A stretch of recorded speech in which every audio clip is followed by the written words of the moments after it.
All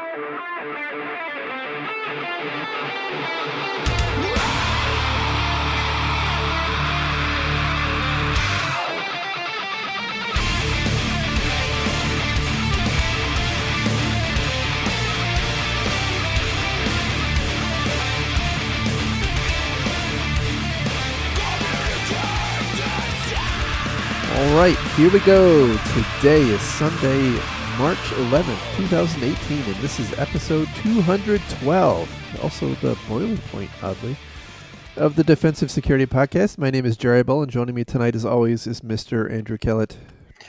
Good evening, Jerry, and I apologize for all those who had a bet that we would go to Colombian prison. We didn't. We did not. It was close. It was touch and go there for a little bit. But well, that's why you don't touch them. Touche. So, before we go too much further, a reminder that the thoughts and opinions we express on the show are ours and do not represent those of our employers. And also, just an early shout out, to make sure people actually hear it. Thank you very much to our Patreon donors. You guys are awesome. Yep. So, yes, we both Andy and I were in Bogota, Colombia last week, which was far more amazing than I had anticipated. I've been all over the world in the past couple of years, but I got to tell you, I was really awestruck by the view out of the big windows from the venue of the Tactical Edge conference, which we were attending. Was really incredible. Yeah, it's a shame you didn't get a chance to kind of do the tour with us. That I know you were stuck working on crazy stuff, but it's a beautiful city. And if most folks kind of growing up around my age always viewed Colombia and Bogota as this drug war ravaged country, it's really not. No. Certainly, there are parts of the country that I'm sure are a little more dicey, but Bogota itself felt wonderfully safe and really, really nice city. And I felt very comfortable there and really enjoyed the trip. And, shout out to Edgar Rojas, who put on Tactical Edge. This is the second year for that. Invited us down, did an amazing job with a really complicated situation. Trying to set up a conference in a country you don't live in, I'm sure can't be easy. And we really appreciate him sponsoring us and having us down for the conference. Yeah, and it was my first opportunity to talk at a security conference, so that was pretty cool. And I also want to thank Edgar for that. And I think he's already planning the third iteration of it. I would say it's obviously it's a personal opportunity for him, but it's as far as I can tell, one of the few kind of organized opportunities for this kind of kind of deep technical discussions in much of South America. So it's pretty cool opportunity to be part of. Yeah, absolutely. And I think all of our talks were recorded and will be hopefully available online at some point. So keep an eye on the Twitters. We'll throw out some tweets when Jerry and Mai's talk is available for replay. Yeah, and not looking forward to mine being available. But well, okay. Anyway. Look, for your first time, I think you did great. Are you as polished as a TED Talk? No, but those guys have done thousands and thousands and thousands of hours of public speaking. Yeah, that's fair. So, tell us and our listeners about your talk. So I did a brand new talk that I've never delivered before that I put together for this conference. Hopefully, I'll get a chance to continue to refine it and deliver it elsewhere. But the fundamental topic was starting to shift our mindset to dealing with psychological attacks, not just purely technical attacks. So the argument that I make is that a lot of the initial attacks into environments today come in some sort of psychological methodology, whether it be a phishing, a spear phishing, executive interpretation, pretexting, hitting up a help desk, social engineering. And I think that we spend a lot of time buying solutions for technical attacks, which certainly are a component of the attack, usually following on. But the initial component often is a social engineering attack. And I don't think that we are spending a lot of time thinking about that beyond, annual training for employees and, that sort of thing. So I kind of build an argument around and discuss how variable human judgment is, and how difficult it is for humans to be 100% perfect all the time and defending against these psychological attacks, and then start to build some potential solutions. I probably need to do some more work on that. But really, I just wanted to raise awareness around um, thinking more so about these psychological attacks than the industry typically does holistically today. Yeah, I thought it was very nicely done. So Thank you, sir. Thank you, sir. I appreciate that. I mean, I know you're biased, but I do appreciate it. What about your talk? What did you talk about down there? the kind of the fundamental premise of my presentation was about the things I've learned over the 5 years or a little over 5 years I've been doing the show, and kind of thinking about kind of reflecting on all of the things I've learned.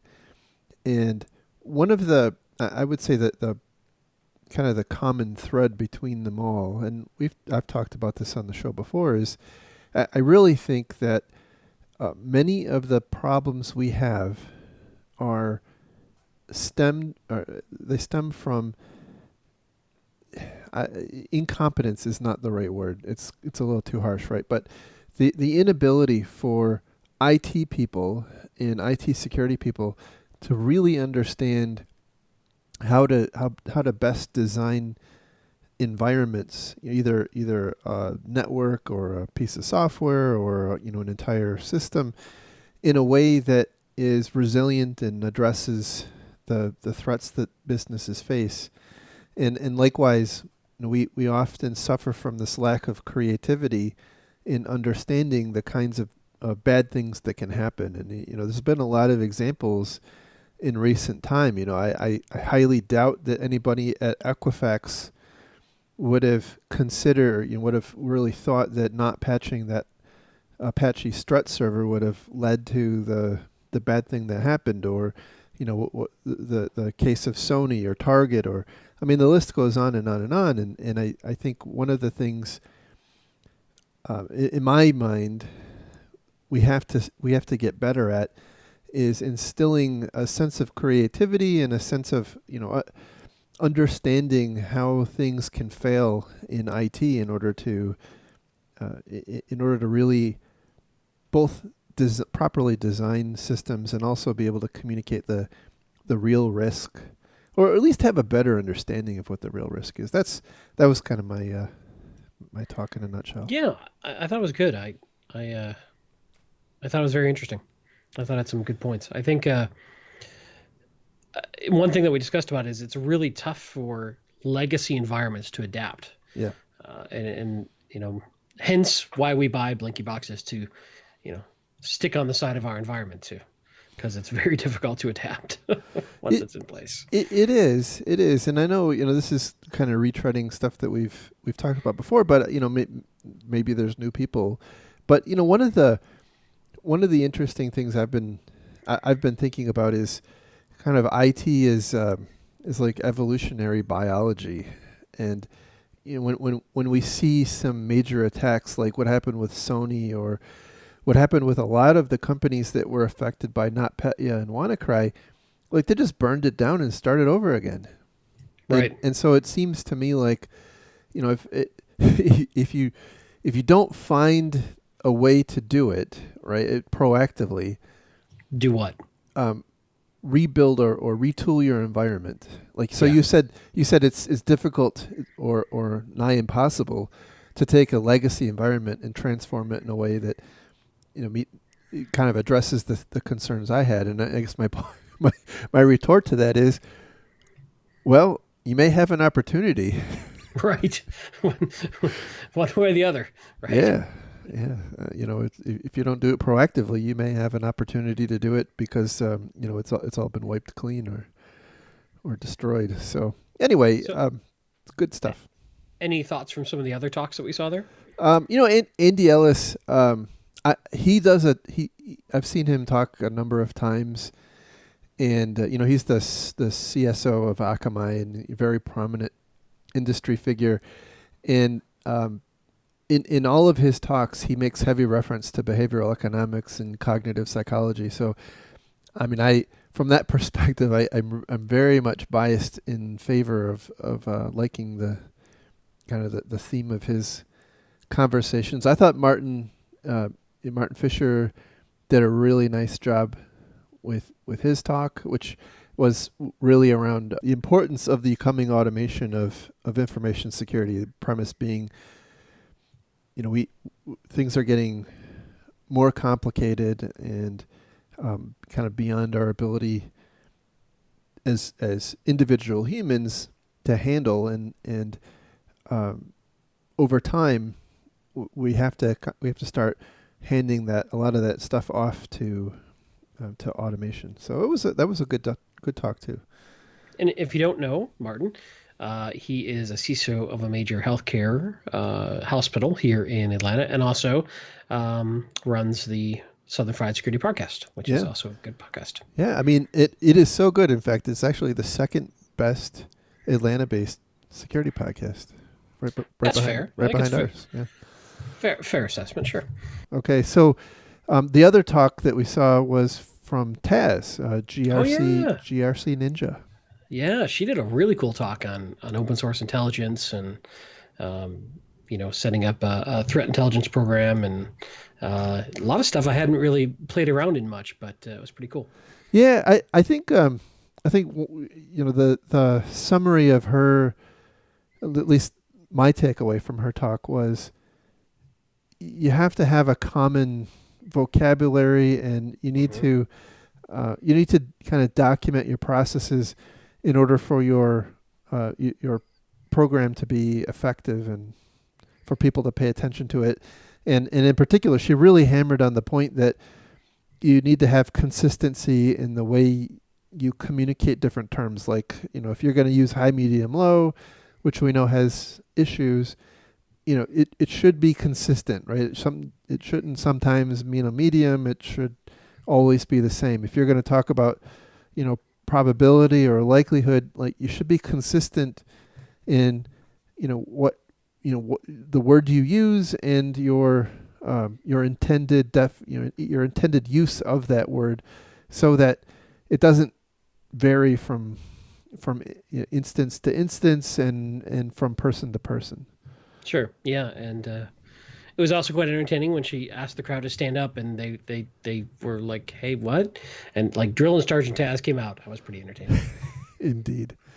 No, it was a cool talk. If you get the opportunity to hear her speak, definitely do so. Absolutely. So anyway, it was a good time. It's not a long flight. It's like 4.5 hours. Apparently flights, you can find some really cheap flights. So if you're so inclined, I'd take a look at it next year. I have no incentive to. I'm not being paid to say that or anything. I had a good time. It was fun. Anyhow, I think any other news you want to bring up before we get into the story? Besides Atlanta. Oh, that's right. Yes. But tickets are already sold out. So, but a lot of people do have conflicts come up and give their ticket back into Eventbrite. So keep an eye on the Twitters if you're interested in the Atlanta area or nearby.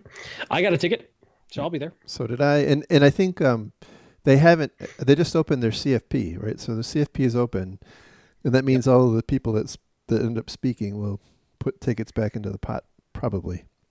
Yeah. So I may submit, and maybe the same talk refined a little bit that I did down in Columbia. We'll see. I don't know. It's tough for me to come up with talks, so when I get one that works, I like to just kind of work on it, and refine it, and use it. Absolutely. But, all right. So, go ahead. Anything else? Anything else you want to? I think that's all the highlights of before we get into stories. Nope, that's it. So let's get into it. So the first story tonight comes from CSO Online, and the title here is SEC Guidance on IT Security. Would you report security risks before a breach? So this is a relatively long article about a recent piece of guidance that the Security and Exchange Commission here in the U.S. released related to cybersecurity, and I would say it had two main purposes. Number one was not so enlightening, right? It was basically reiterating the importance of previous guidance released about calling out a public company's duty to enumerate threats in their financial statements. And then the other item was to put companies on notice that they should have some kind of a program in place that ensures executives or others who are in the know of breaches that have happened but not yet publicly announced are not trading stock during that kind of what I'll call a quiet time, right? Where the post detection, pre announcement. We saw this with a couple of recent breaches. I think was it Equifax? I forget. There was a couple of recent Yeah. examples where it appeared, and I think in hindsight, there's probably valid explanations or benign explanations, I would say, behind much of what we saw. But the point was, there may be an appearance of impropriety if an executive is selling stock at a time when they internally they know about the breach, but it hasn't been reported yet. The idea being, well, you want to if you know about the if you know about the breach and you sell it, you're effectively acting on insider knowledge, which is not kosher. Insider trading is not well received here. No, I think the what we may see coming is senior security folks may end up being covered like most other executives, and they may have to set up a sort of pre-planned automatic trading schedule that Yeah, like a they can always blind point. system, right? Right, Yeah, exactly. Where a lot of executives may or may not know this have this automated system that no matter what's going on, they sell 2% of their vested stock every quarter or something to divest some money out of the company stock so they can do other things with it. But or they file paperwork that announces it discloses a sale like 8 months in advance. right, exactly. So it takes away any possibility of an insider trading accusation, um, because it's such a planned activity. Right. And with security incidents, computer security incidents, starting to become so of interest of the SEC, I would not be surprised if security folks start coming under that rule based on public companies, CFO funding, I imagine. Yeah, there was an interesting comment in here, and I'll talk about the article a little bit in a second. But there's an interesting comment in here that with especially in larger companies, it's conceivable, and I can certainly appreciate this. It's conceivable that given the velocity and commonality of security incidents, and not entirely knowing at any given time which incident that you've just become aware of is actually some big thing. It's possible that at a sufficiently sized company that there may never be a time, and so from that perspective, they may be forced into some kind of a structured Yeah. sale or pre-announced type thing, because it is entirely possible that if you're in if you're in the security or incident response chain of a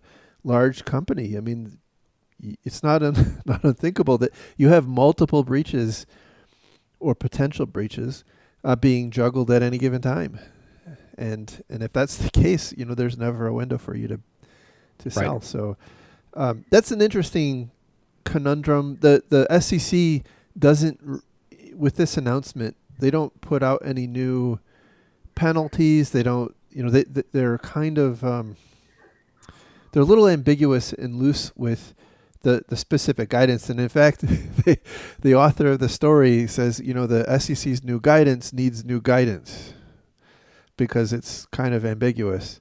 But they kind of, the SEC basically says, you as a company need to figure out how to integrate this concept into your insider trading program. Yeah, it's an interesting challenge. Having to disclose to the SEC for security issues definitely adds a wrinkle to whether or not you'd want to take a company public, Oh, because that's a good point. you know he also mentions the article about potential bad guys jumping on the bandwagon if you have to disclose some sort of issue. Well, so that's you're on an interesting point because I would say the author, in my view at least, the new news in this disclosure, this guidance released by the SEC, the new news was the focus on potential for insider trading, but the author spends most of the time talking about the other side, which, in my view, is just a restatement of what's already been issued as guidance, which basically says that you have to, as a public company, you have to disclose material threats to your business. And the author, I'm not entirely sure if the author is reading something into it that's not there, or he's aware of some some other intention for this guidance that maybe is not obvious to somebody like me. But he really hammers on the problem that would come with disclosing threat information or vulnerability information at a level that would enable attackers to have an advantage against you. And so which is a good it's a good point. On the one hand, the SEC's view is, everybody should have effectively the same kind of information about the health of a company, and and that might say, well, if it's a stupid example, right? But if you've got web servers that are running old versions of struts, right? Well, maybe that should be in your 10K. Right. This gets really interesting, right? Because we have hundreds of years of experience with accounting and reporting accounting, and we have this concept of generally accepted accounting principles. But how does that float over into the world of cybersecurity? Am I going to have to report when I've got 3% of my devices didn't get an AV DAT file update last month? Yeah, or that could spin, right? It's really complicated in a hurry. Or your EDR solution was just downgraded by Gartner's in terms of effectiveness. Is that a reportable threat? This gets messy in a hurry. So anyway, none of those questions are answered, but they are they're teed up, and I think over time this is something we're going to have to wrestle with more and more. Again, I don't think on the material issue disclosure front, my read of the is a 24-page document. My read, and I didn't read it every single word, but my read of the document was basically telling companies you've got to pay attention to this insider trading threat and make sure you do something about it. And by the way, that guidance we issued back in 2011 about identifying material cyber stuff in your reports is still really important. So, yeah, it'll get interesting. I think ultimately where this will translate is even more executive oversight of the security teams. Absolutely. With all the good and ill that brings. Yeah. Well, some may say that probably should happen anyway. So, but yeah, but I mean, I get your. It'll be painful in the short term as the just fix it crowd shows up, and we have to use those opportunities to educate. Right. All right. So moving on to our next story, which comes from ZDNet. Title here is Hackers Are Selling Legitimate Code Signing Certificates to Evade Malware Detection. And this one is written by somebody I'm a huge fan of, Zach Whitaker. He's definitely have a journalist man crush on him. So wow, do you two want to be alone for the story? No, it's okay. I could step away from the podcast for a moment if you'd like. No, Zach's a good guy. We like Zach. So the point here is. There's been I think this was the result of a report from Recorded Future. They found that there is a organized crime underground for selling code signing certificates. And historically, we've thought about this in terms of companies or attackers, adversaries stealing the code signing certificates of legitimate companies. And what seems to be novel here is that there's an industry of people who are going to pretty, as far as I can tell, pretty extensive lengths to obtain actual code signing certificates for, what's seemingly legitimate companies. And they do that through faking documentation or maybe even, registering a company. I mean, I'm just, this isn't one of the examples, right? But, let's say you go and you find a way to register a corporation in your local county as Microsoft.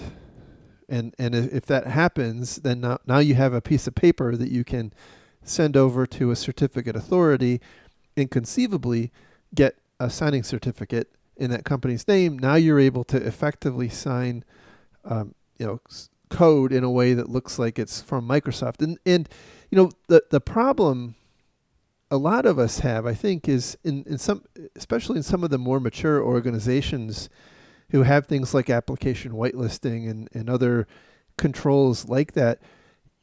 It's not uncommon to see certificates as a source of trust to determine whether or not you should allow something to run. And the whole point here is the bad guys have found a new way to get over that hurdle.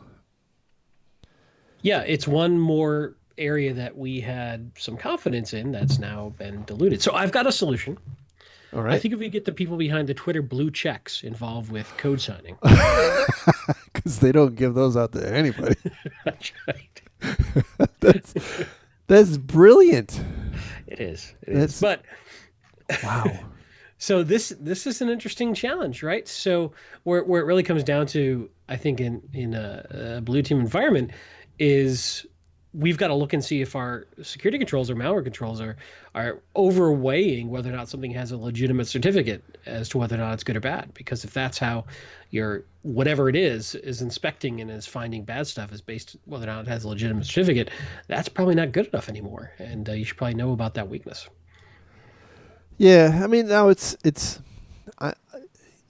really unclear to me how common this is. We know it's happening, and apparently, according to this report, the perpetrators or the group that was off registering these code signing certificates had sold over 60 certificates in 6 months. So it's not, I would assume that once a certificate is tied to some piece of malware, which, depending on the nature of the malware, look, it may never get detected, right? I mean, it's not a foregone conclusion, but I would imagine that if it does get caught, that certificate's going to get burned, and it may not work. So anyway, it's something to look out for. It sounds like possible new trend to get around some of the more contemporary attempts to block malware.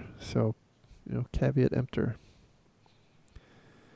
Indeed. All right. So moving on. I'm not sure if this is the first Yahoo News story we've had, but it's among the first. So this one comes from Yahoo News. The title is Equifax Breach Could Be Most Costly in Corporate History.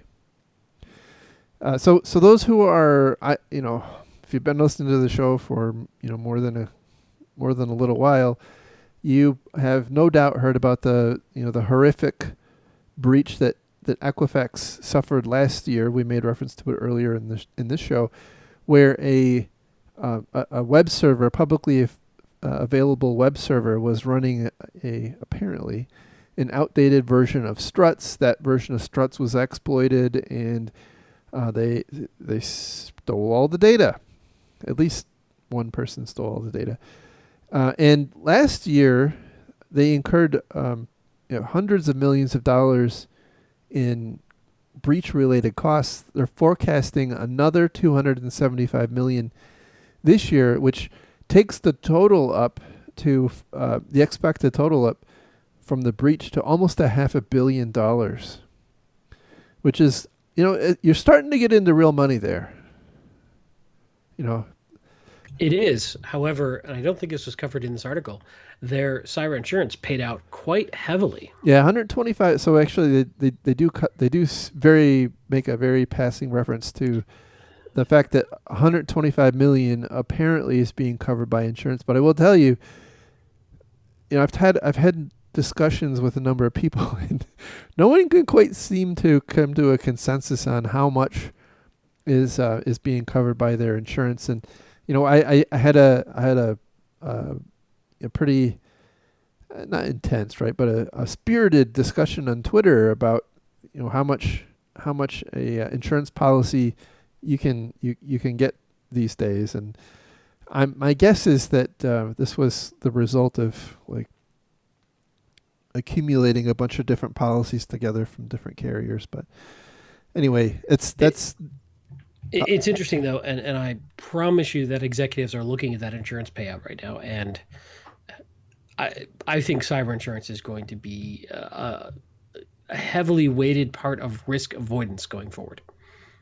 oh, absolutely, absolutely. That brings up other questions. Like how do you price it and things like that. But I the last time I looked it looked under the covers, something like $125 million in cyber coverage would probably run you, like half of that, right? It's not like you're paying $200 a month for your $1 million auto coverage, right? That's not what this is. This is very different. So, So take it with a grain of salt, but I yep. did see a tweet of Jeremiah Grossman, who's well known in the industry, uh, estimating of his estimation that Equifax's cyber insurance premiums are probably around 2 million per year. I have no idea what he based that on. I don't know how accurate that is, but that was just If that is the case, that's a relative bargain. If yeah. I mean, once you've been breached, sure. yeah, yeah. But compared to the cost of most of your infosec tools and your uh, people expense and everything else, that's really not that much for a large company. No, no, it really isn't. I mean, you spend that much on quote unquote entertainment costs when you travel. Hey now, I mean, look, I gotta feel good, so I gotta have the entourage of people constantly complimenting me. I mean, it's just the way it is. So the other thing they mentioned in here is that apparently Equifax just realized that it wasn't 147 million customers. It was actually another 2.5 million customers that were affected. They apparently just found out about another 2.5 million customers who had their data stolen in the same breach, and allegedly, and I haven't independently confirmed this, but I have no reason to think that it's not true. They've in their most recent SEC filing, interesting given the conversation we had a couple minutes ago, that they actually mention, they call out that the uncertainty around potential future impacts arising from finding that even more people's data was breached. Which is an interesting problem, right? We've got all these breach notification laws that, some say within 30 days, but there's a lot of fog of war trying to figure this out, and this I think is going to keep happening if we have these really aggressive breach notification laws where not fully understood and contained breaches are going to get reported and then have to be revised. Now, I don't know what the impact of that will be, but it I think it would be better for an organization to be able to give the full story once than have to keep going back and revising it. Yeah, that's something that scares me, and I did talk about this a little bit in my presentation at Tactical Edge. That scares me about some of the new regulations, like the GDPR and the New York Department of Financial Services, both of which have a 72-hour breach disclosure requirement. And certainly the DFS has, I assume, much less severe punishments than the GDPR does. But it'll be interesting to see under the the jurisdiction of the GDPR. If a company has a chain of events that look like this, where they make a disclosure, and maybe let's say they do disclose within the 72 hours, but then they come back, 6 months later, quarter later, whatever, and say, no, that it wasn't that. It was actually 2.5 million higher. I don't know how that's going to play. But law of unintended consequences, right? Yeah, and I just think lawmakers think that we have perfect immediate knowledge, and we don't. Correct. Ever. Right. Right. So. Yeah, unfortunately, a lot of times we don't realize what's going on until we see it posted on some online site for sale, and we kind of base the amount of data that's been stolen based on what we find in these marketplaces, or we try to theorize how long they had access for and the data transmission rate, and try to figure out, okay, what's the maximum number of records that they could have got, but don't really know exactly the complexities that are driving this churn in Equifax. But whatever you want to say about Equifax, they probably have a relatively sophisticated security and IT staff. I mean, it certainly doesn't look like it in hindsight, given what happened to them, but they handle a lot of sensitive data, and I've got to believe they've been a prime target for all adversaries for many years. And so if you consider the timeline they had, I really think companies that are smaller, less sophisticated, are going to have a real hard time with things like the GDPR's breach law. But you know what? We'll see, right? I mean, we don't know how it's going to play out. The regulators, the data protection authorities in Europe may take into consideration the honest efforts that companies who have been breached may be putting out. So anyway, we shall see. Indeed. All right, our next story comes from eWeek, and the title here is CrowdStrike reveals time to break out as key cybersecurity metric. This is another one of those things where you have to take it with a grain of salt, right? Because you took the words out of my mouth. It's a vendor report, but it raises some interesting. Yeah. Sorry, we're completely trying to say the same thing. Go ahead. Yeah, it raises some interesting points. And by the way, before I forget it, they mention in here, that malware is that obviously a lot being CrowdStrike, right? They tend to be fairly heavily malware focused, and they point out that it as an organization, you should take steps to fully, to the extent you can, take as many of the malware problems off the table as possible through, I assume, things like whitelisting and other things, so that you are left, only researching and analyzing things that are, that are potentially more sophisticated. So automated responses to the fluff. Yeah, not automated, but it's a great idea. But man, is it tough? Well, I think I think back to some of the discussions we had, sidebar discussions in Tactical Edge and with different people, and there's a lot of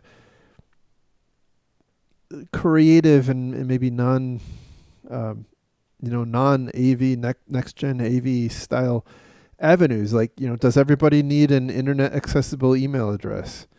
And and certainly in the case of many knowledge workers, it's it's a silly question, but what about manufacturing shops or retail stores or things like that? The point is there's probably a way to try to take as many of those, what I'll call garden variety malware type things off, so that you're spending your effort looking at the more interesting things. So anyway, to get into it, CrowdStrike they released a 70-page report. They process 100 billion events a day, yawn, yawn, yawn, whatever. But the point of one of the interesting points in the report that this article is actually focusing on is this concept of breakout. And their definition of breakout is nearly all attacks proceed kind of logically in a similar manner, right? There's an asset that's attacked, and then the adversary will take efforts to move laterally to other systems. It's usually not that first system that has the stuff they want, and so they've got to move off of that. And so that's what they're calling time to breakout. And they say the average time to breakout, so the average time from the point at which an adversary obtains some kind of access to an asset to the time where they've broken out of that asset into other parts of the network is an hour and 58 minutes. So something like somebody clicks on a malicious phishing link that drops the initial foothold malware onto a average computer, average PC that a user is using. And then they spend that 2 hours roughly doing recon and figuring out how to do lateral movement or escalation or whatnot. So it's that they're saying within that 2 hour average time frame, you better be able to detect that initial footprint and that initial foothold and contain it at that point, or you're going to lose control of the breach. This is how I read it. Yes, exactly. So they break it down. They point out that it's interesting the way they talk about this, because they're kind of at the other end of the spectrum of what the Verizon data breach investigations report often talks about, how the attackers are in for months before the bad thing happens.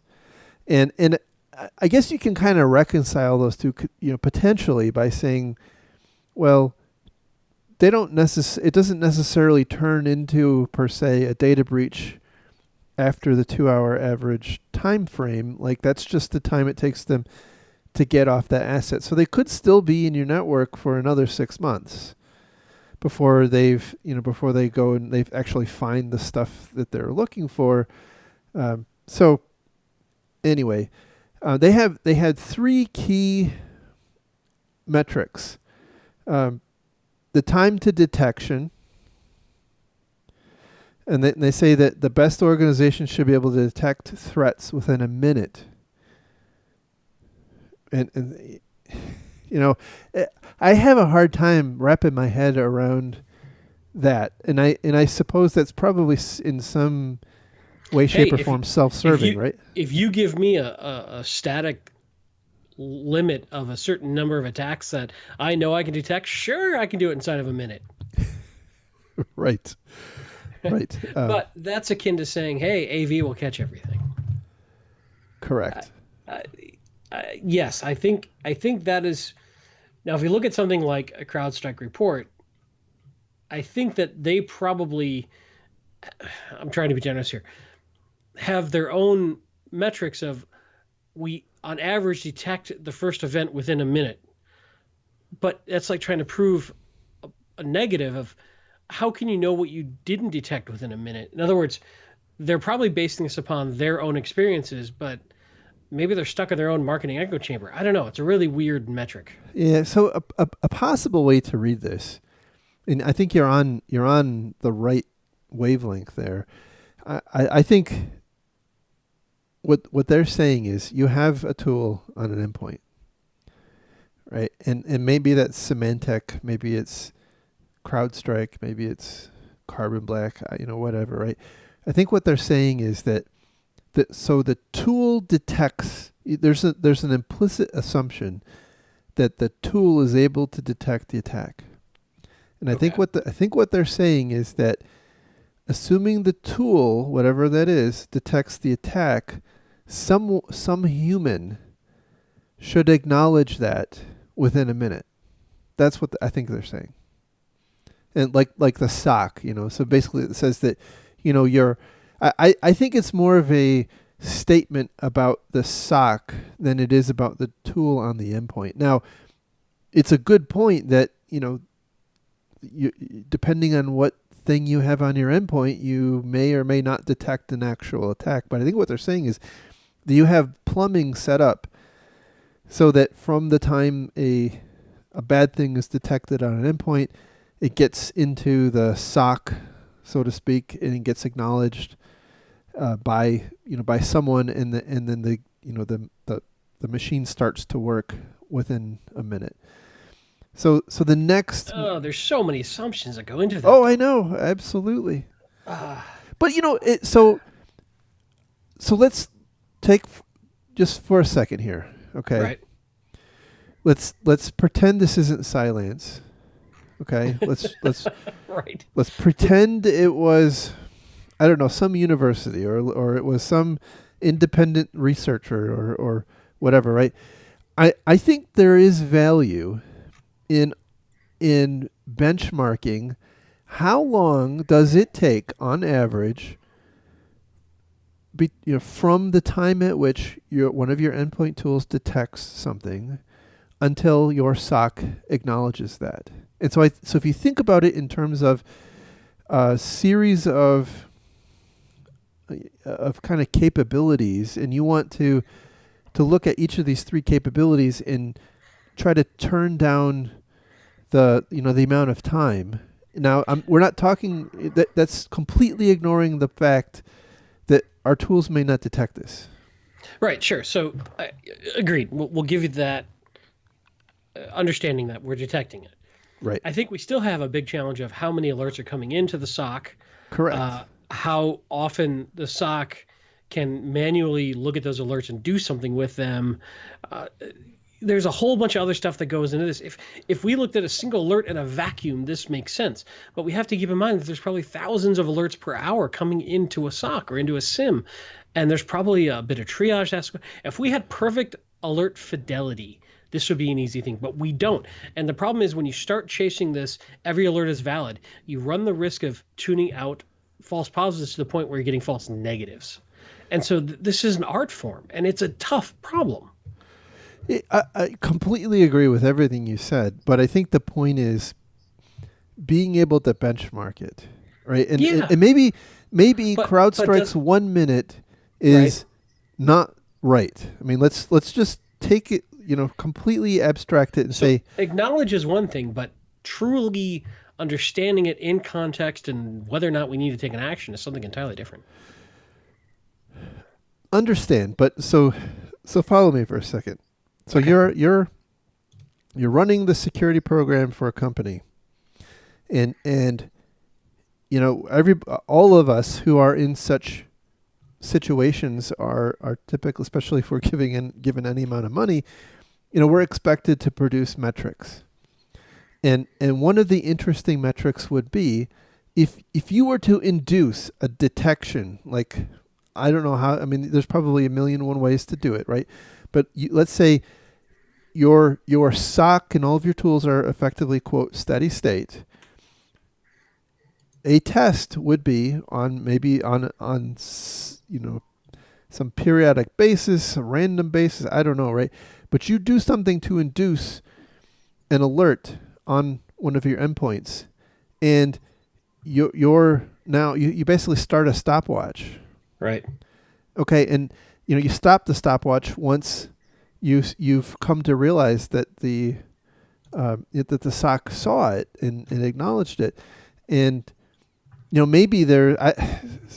So anyway, that's an interesting number to be able to take forward, because to your point, it is very situational. It is very much Right. dependent on all the other logs that are coming in, but it is very interesting to I think to be able to say to management, look, we have these tools on our endpoints. We have a SOC. We've got people manning the SOC, but given the way things are configured today, when we run a test, it takes our SOC on average 45 minutes. I mean, making it up, right? To acknowledge Sure.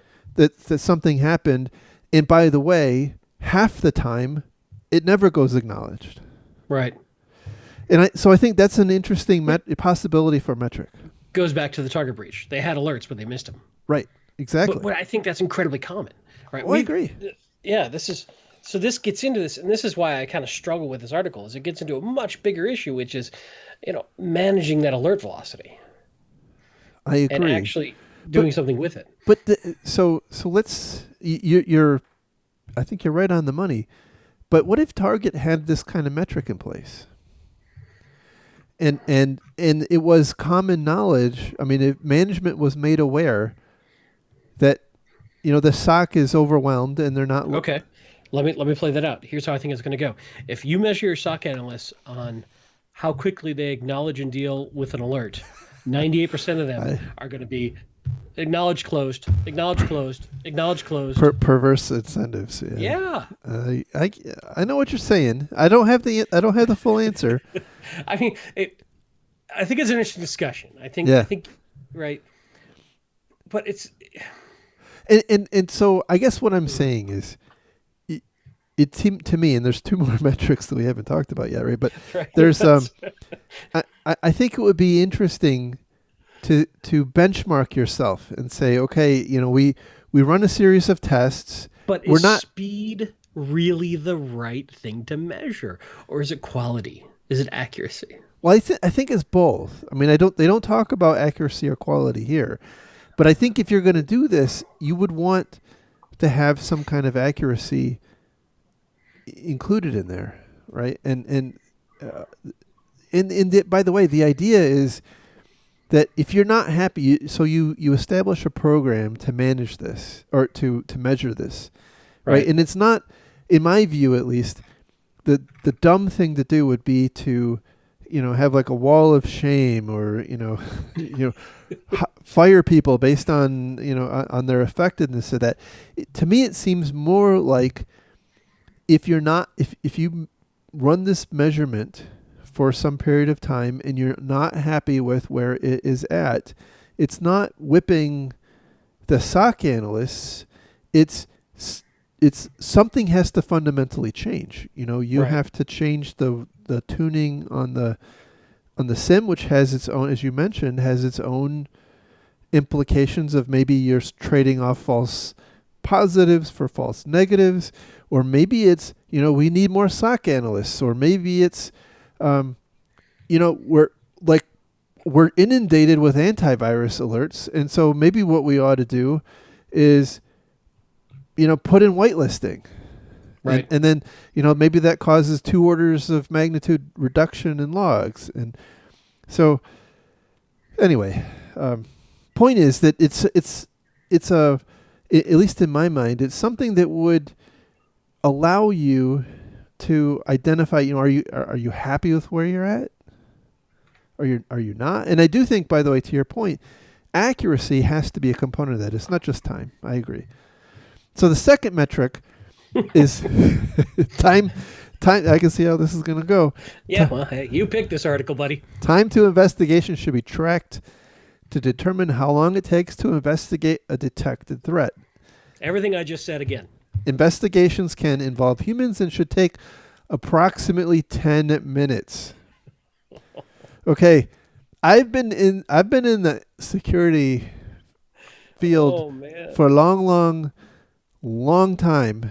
And so now what they are saying is that at minute 11, when one of your endpoints becomes compromised, you have not only detected it, acknowledged it, but you've also completed the investigation. I think the only viable way you're going to get there is with a whole bunch of automation, potentially even AI, with a human going, show me all your conclusions. Yes, I agree, or no, I don't. And by the way, I assume, and so let's go back. We'll do the third one, and then we'll come back. For the best organizations, time to remediation for the best organizations should be within 1 hour. So from the time that your thing, whatever it is, has detected that an endpoint has been compromised, to the time that effectively you can close the incident. I mean, it's all over but the crying and the RCA. is an hour and 11 minutes. So if I'm talking a random user's endpoint, possibly. If I've got some weird behavior coming off an endpoint that is just, a secretary's laptop or a developer's laptop, or I'm trying to, not to pick at anyone, but not a server, right? I could probably pull that from the network and investigate it at my leisure. No big deal. Probably doesn't have much impact. But let's say it's one of my Active Directory primary servers, or a application server that I don't have a fully redundant backup for. I got to be a lot more cautious on just yanking that off the wire. Yeah. But by the way, I assume that if you were to call up your CrowdStrike salesperson and say, "Hey, I just read this article. How the hell do you do that?" I would almost guarantee they would say, "Well, as a matter of fact, our What would you like to have a call on that? Yeah, our artificially intelligent machine learning thing in the cloud can absolutely they could do it in 1 hour and 9 minutes." But I think in some respects this a lot of these types of reports are kind of self-serving to be able to highlight. They release a report that plays to the strengths of their product. But be that as it may. In other news, CrowdStrike will not be sponsoring the show anytime soon. Well, I don't know. I don't know enough about CrowdStrike to say one way or another. I'm just saying that in general.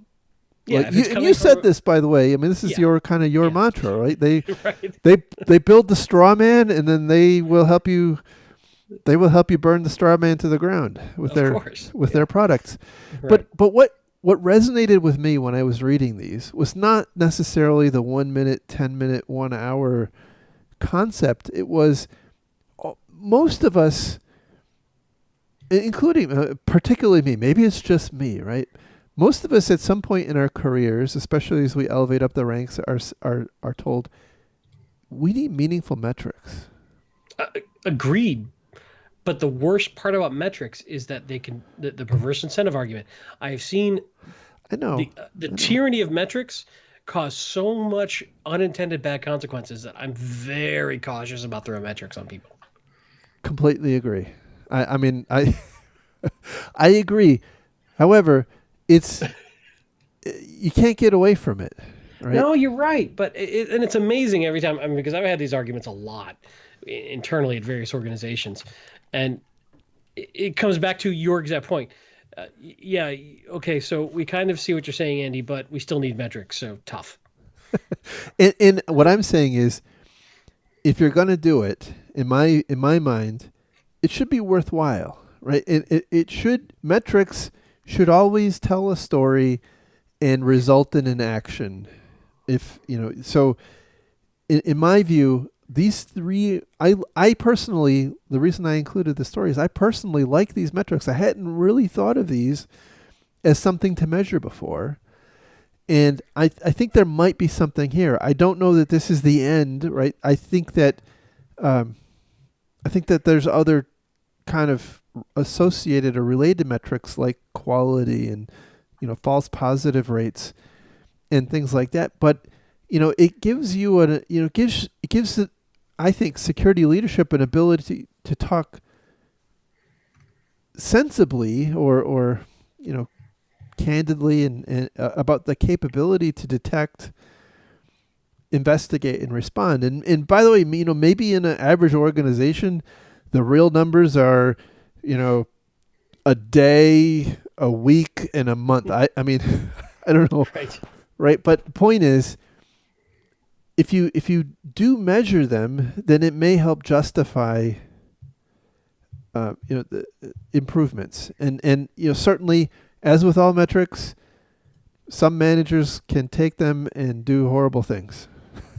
But I can't help that, right? In the interest of time, I will just nod and smile at this point and say a prayer for your employees. Okay. All right. And then last story for today comes from securityweek.com. The title is Sophisticated Cyber Spies Target Middle East, Africa via Routers. Or I guess if you're over there, it's probably said routers, I would think. Probably. So, this is there's not a ton of content in here, but there was one thing that really just got under my skin about this article. Okay. So the story here is that a bunch of countries. There's been about 100 victims across a bunch of different African countries, and it was apparently, allegedly, an APT style attack, dubbed Slingshot. The name of the attack was Slingshot, and that's like with most malware names, it's based on stuff that's in the actual malware, and it infects victims through routers made by Microtic. Microtic. That's probably how you say it. Mm-hmm. And so I guess all of the victims here had this type of router. The investigators here didn't know. I guess it's Kaspersky Lab is the group that wrote this up, but they don't know the initial point of entry into these Microtic routers. But they did note that the WikiLeaks Vault 7 files have references to tools that are targeted at Microtic routers. Microtic, for their part, has said that they fixed the vulnerabilities that were identified in the Vault 7 leaks. Here's where it gets really weird. Okay. So the adversary, through some mechanism, compromised, got access to the Microtic routers at these organizations, and they, because the Microtic router, apparently, if you're going to administer the router, when you connect to, I guess this is my interpretation of what's said here, when you connect to the router to perform administrative functions, your computer, your Windows computer, will download a DLL from the router and load it. So you see where this is going. Why? No. So no. But it's an interesting style attack because it's targeted, I guess, at the administrators of these routers, who probably also have elevated permissions on other systems in the environment, because they're administrators. So, but wow, I didn't know that was a thing. I was really stunned. Now, the only thing I would say is that this feels, I don't mean this harshly, but it doesn't seem to be that widespread of an attack, and it seems very small and targeted, so it's more of a novelty than a real concern to me at this point.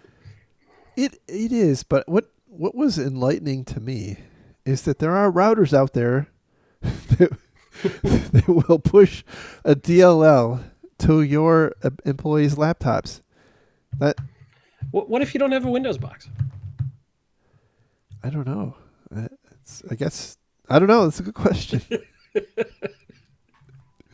Oh man, it's a good question. So they point out that once a system gets infected, the DLL is loaded. The DLL is loaded with system privileges, and then it's kind of game on. It has a bunch of different functions like anti-debugging. It has rootkit functionality. It has network communications, and it has a keylogger, and it apparently works in similar ways to some of the other implants where I guess it's loading a network shim, and the malware is actually looking for packets that have a certain type, certain type of string, right? And otherwise, if it doesn't see that string, it just ignores the traffic. Everything goes on. But the attacker can communicate directly with their malware if they alter they craft a packet in a certain way, and it gets taken by this shim. So we've seen that a bunch in other cases, right? I mean, I think was it Regin and Flame I think, did something similar. So you're right. This apparently has been going on since 2012. There's been 100 victims. They're all apparently in Africa or the Middle East.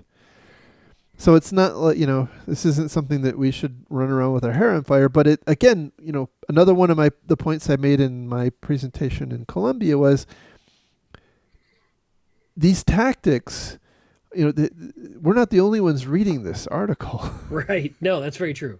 Yeah, the bad guys can go, hey, that's an interesting idea. Right. Yeah. What else loads DLLs Mm-hmm. into computers?